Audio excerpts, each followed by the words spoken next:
Que bom ter a sua presença neste canal, estamos crescendo juntos na espiritualidade, olhando para a vida dos santos, vendo o testemunho deles, esta graça da presença de Deus e como Deus tem realizado algo novo através da vida deles na nossa vida. Meu nome é Padre Isaac, sou da Aliança de Misericórdia e vamos juntos percorrer esse itinerário.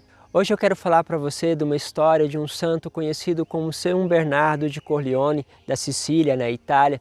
Ele que tem o nome de Filipe, né, de batismo, ele nasceu de uma família muito simples, uma família de artesão. Pais que eram considerados santos pelas suas atitudes, pelos seus gestos. Muitos conheciam a casa de Filipe justamente como a casa dos santos. E aí você pode pensar a primeira coisa, bom, da casa dos santos só pode nascer um santo, só pode nascer uma pessoa que tem essas características de docilidade. Mas ao contrário do que se esperava, Filipe foi sempre um jovem com muitas dificuldades, principalmente relacionais, de um caráter muito duro e que muitas vezes não adiantava nenhuma ameaça de castigo ou de repressão, porque não funcionava com Filipe. Ele se tornava muitas vezes essa pessoa agressiva e acabava se envolvendo em confusões, criando muitas dificuldades para os seus pais.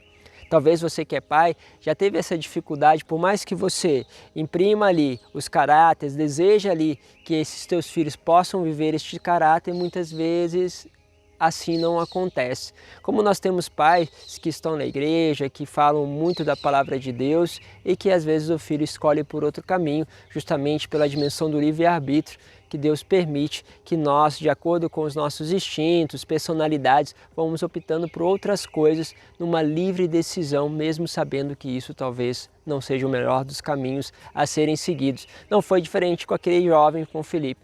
Ele ainda tinha uma certa domínio por parte do pai, o pai ainda conseguia restringir ele muito, mas com o falecimento do pai as coisas começaram a desandar ainda mais.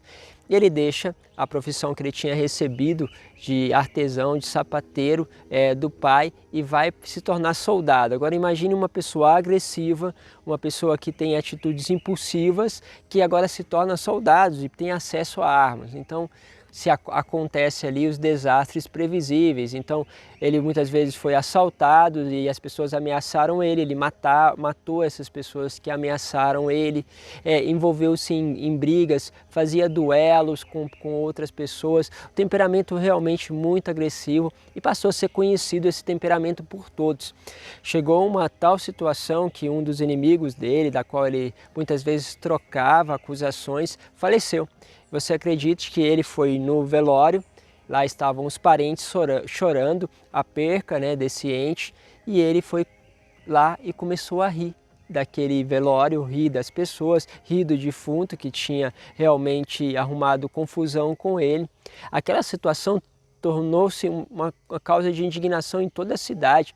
As pessoas então começaram a ir ao encontro dele e teve que ter a intervenção da polícia. Ele precisou fugir diante de tudo isso, dos fatos que eram ocorridos, por causa de todas as atitudes que ele estava cometendo naquela cidade.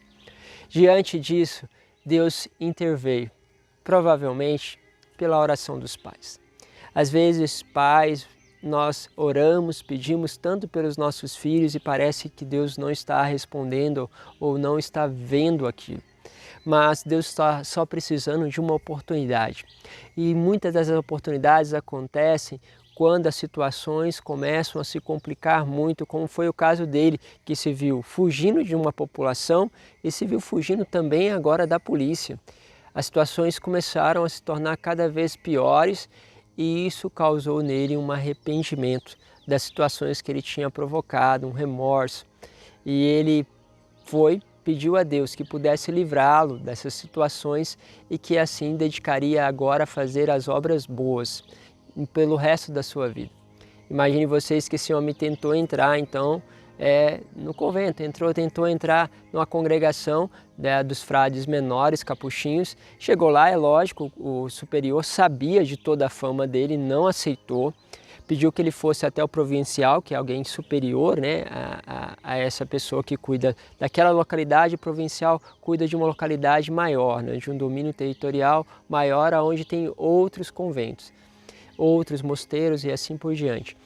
E lá, com o provincial também, ele sabendo de toda aquela fama, não quis aceitar, mas deu uma proposta a Filipe, a seguinte proposta, que ele fosse até esta família e pedisse perdão a esta família, e se ele fizesse isso, seria aceito então na ordem. E ele não foi por menos, ele tinha uma força muito grande para exercer o mal, ele tomou esta mesma força, esta mesma atitude de vigor, de determinação, e foi lá pedir perdão a esta família. E caiu aos pés, chorou, e a família percebeu que realmente aquele ato que ele estava fazendo era um ato verdadeiro.